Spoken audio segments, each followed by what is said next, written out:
በህወሓት ከፍተኛ መሪዎች ታደሰ ወረደና ደብረጽዮን ገብረ ሚካኤል ላይ ኢላማ ስላደረገው የድሮን ጥቃት መረጃ ይዘናል። የህወሓት ታጣቂዎች በተከዜ ግንባር መደምሰሳቸውን ለመጀመሪያ ጊዜ የህወሓት አመራሮች አምነዋል። ከስፍራው የደረሰንን ዘገባ በዝርዝር እናሰማችኋለን። ኤፒስተን የተባለው ግለሰብ ፋይል የዓለማችን አንቱ የተባሉ ሰዎችን ቅሌት ማጋለጡን ቀጥሏል። የአሜሪካ ፍትህ ዲፓርትመንት በሚሊዮኖች የሚቆጠሩ ፋይሎችን ይፋ አድርገዋል። ክቡራትና ክቡራን የጥበብ ሚዲያ ቤተሰቦች በዛሬው ቆይታችን እነዚህንና ሌሎችንም ሀገር አቀፍና ዓለም አቀፍ መረጃዎችን በዝርዝር ወደ እናንተ እናቀርባለን። ጥበብ ሚዲያ በጋዜጠኞች የተመሰረተ ሚዛናዊና ተአማኒ መረጃዎችን በየዕለቱ የሚያደርሳችሁ ገለልተኛ ሚዲያ ተቋም ነው። ለቤቱ አዲስ የሆናችሁ ሰብስክራይብ በማድረግ የደወል ምልክቷን በማብራት የቤቱ አባል ትሆኑ ዘንድ በታላቅ ትህትና እንጋብዛለን። የኢትዮጵያ ብሔራዊ ባንክ እስከ ታህሳስ 2019 ዓመተ ምህረት ድረስ ከወርቅ ግዥና ሽያጭ ገበያ ሙሉ በሙሉ ለመውጣት ማቀዱን ዓለም አቀፉ የገንዘብ ድርጅት IMF አረጋገጠ። ድርጅቱ ባወጣው አራተኛው የክትትል ሪፖርት መሰረት ማዕከላዊ ባንኩ ቦታውን ለግል ባንኮች ክፍት ያደርጋልም ብሏል።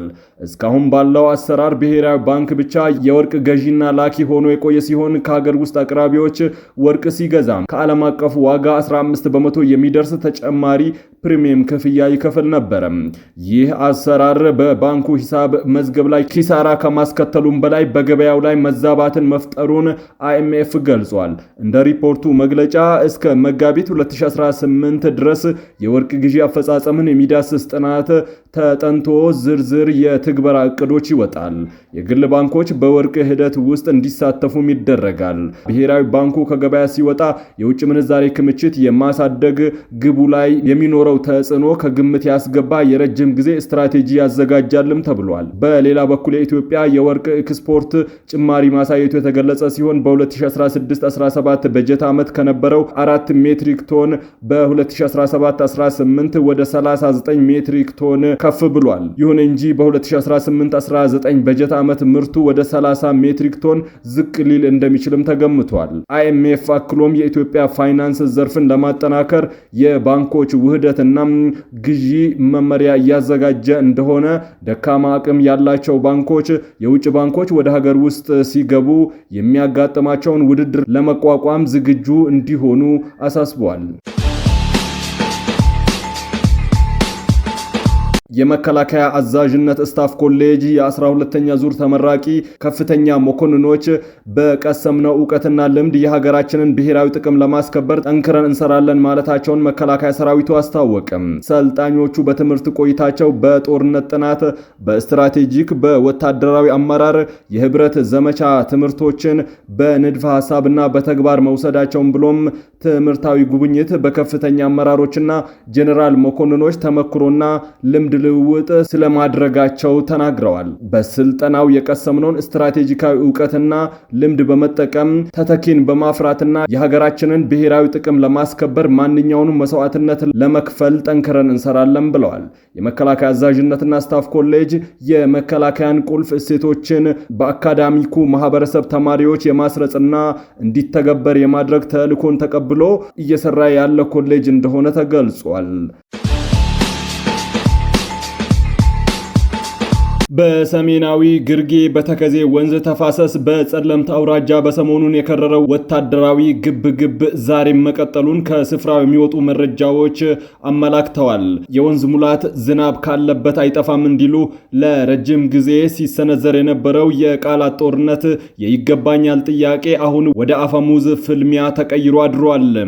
በህወሓት ታጣቂዎችና በመከላከያ ሰራዊቱ መካከል የተጀመረው ይህ ግጭት በተለይም በጸለምት ቀጠና ላይ ያነጣጠረ ሲሆን ታጣቂዎቹ ከተከዜ ማዶ በጠመዱት ከባድ መሳሪያ የመከላከያ ኢላማዎችን በመደብደብ ድንገተኛ ጥቃት ለመፈጸም ሞክረዋል። የጥቃቱ ዋነኛ ዓላማም የቆጡን አውርድ ብላ የብብቷን ጣለች እንደሚባለው ሳይሆንባቸው አልቀረም። ታጣቂዎቹ ወንዙን ተሻግረው ሁመራና ወልቃይትን ለመቆጣጠር ቢኳትኑም በመከላከያ ሰራዊቱ ብርቱ የመከላከል የመከላከልና የማጥቃት እርምጃ ሳይሳካላቸው ቀርቷል። ሰራዊቱ የተሰነዘረበትን ጥቃት በአጭር ጊዜ በመቅጨት ቀደም ሲል በታጣቂዎቹ ተይዘው የነበሩትን የጸለምት ቀጠናዎችን በማስለቀቅ ታጣቂውን ከተከዜ ማዶ እንዲያፈገፍግ አስገድዶታል።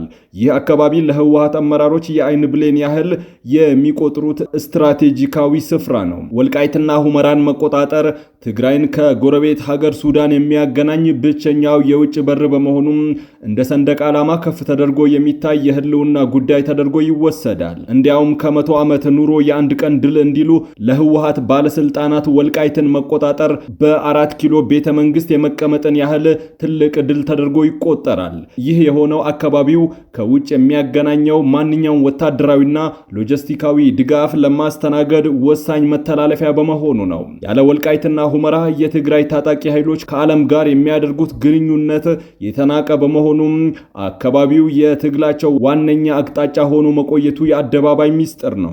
ይሁን እንጂ በትግራይ ቴሌቪዥን ቀርበው ማብራሪያ የሰጡት የትግራይ ጊዜያዊ አስተዳደር ሌተናል ጀነራል ታደሰ ወረደ ሁኔታውን ካለበት ዝቅ በማድረግ ለማቅረብ ሞክረዋል። ፕሬዝዳንቱ እንደተናገሩት ወደ ጸለምት የተደረገው እንቅስቃሴ ጦርነት ለመጫር ሳይሆን ተፈናቃዮችን ወደ ቀያቸው ለመመለስ ከፌዴራል መንግስት በተገኘ ፍቃድ የሰላም ጉዞ ነበር።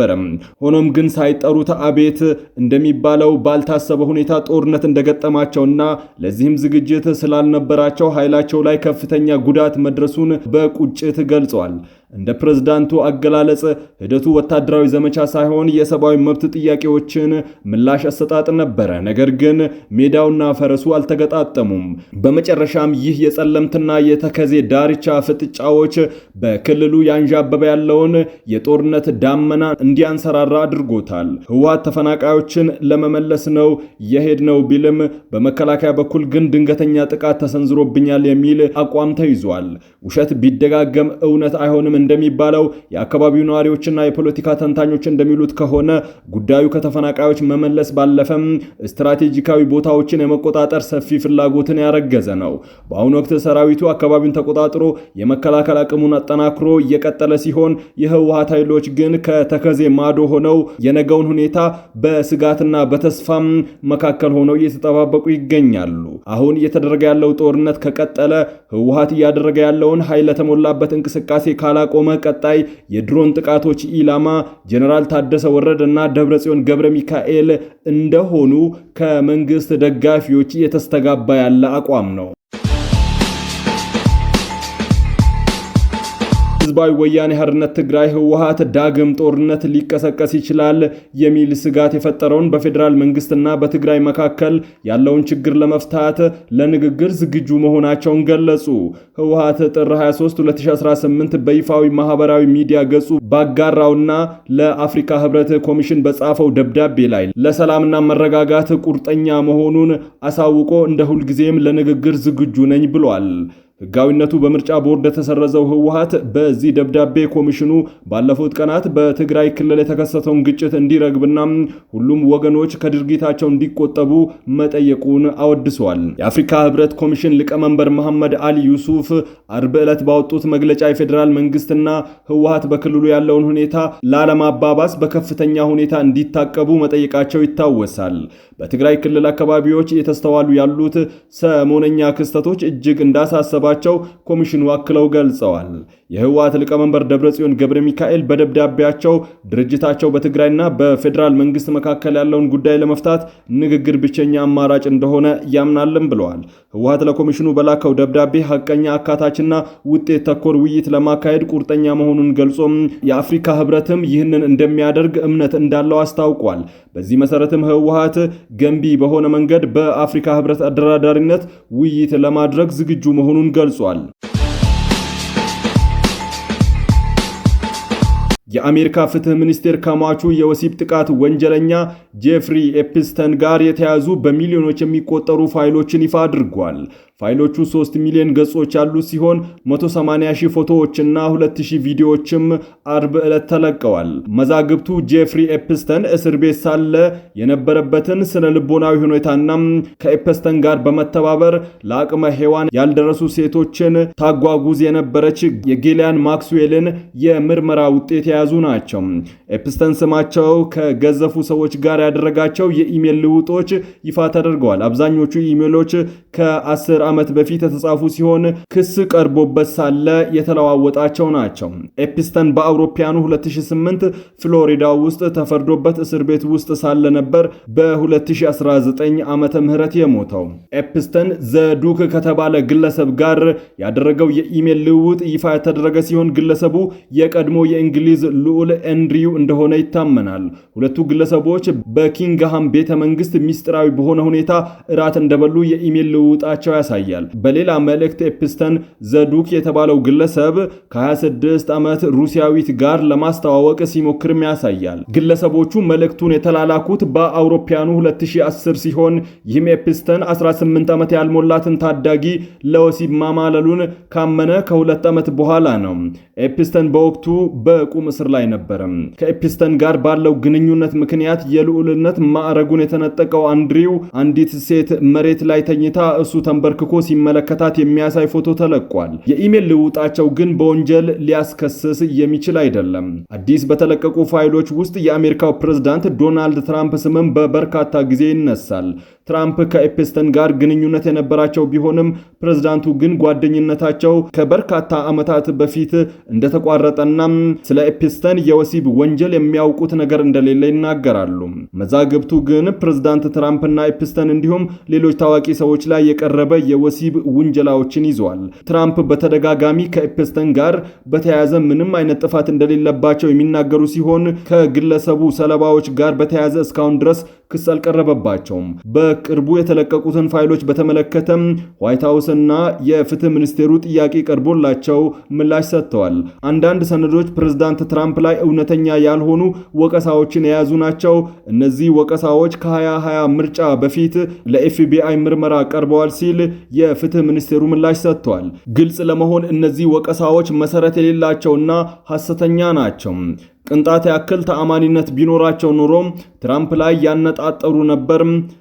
ላይ ያነጣጥሩ ነበር ሲልም መግለጫው አመላክቷል።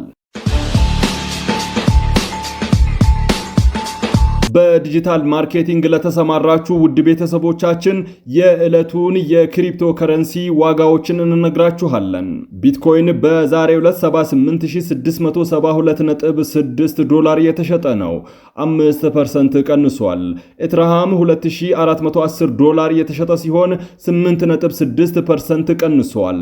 ዲጂታል ዶላር 0.9 ዶላር የሚሸጥ ሲሆን ሶሎና 104.9 ዶላር የሚሸጥ ሲሆን 0.4% ቀንሷል። ትሮን 0.2 ዶላር የሚሸጥ ሲሆን 1.9% ቀንሷል።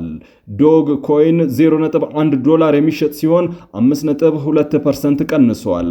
ቢትኮይን ካሽ 534.5 ዶላር እየተሸጠ ነው፣ 0.2% ጨምሯል። ክቡራትና ክቡራን የጥበብ ሚዲያ ቤተሰቦች ለሰዓቱ የመራረጥናቸው ዘገባዎች በዚህ አብቅተዋል። ከኛ ጋር በመሆን መረጃን ከጥበብ ስለተከታተላችሁ ከልብ እናመሰግናለን። ለቤቱ አዲስ የሆናችሁ ሰብስክራይብ በማድረግ የደወል ምልክቷን በማብራት የቤቱ አባል ትሆኑ ዘንድ በታላቅ ትህትና ጋብዘን ተሰናበትን። ሰላም።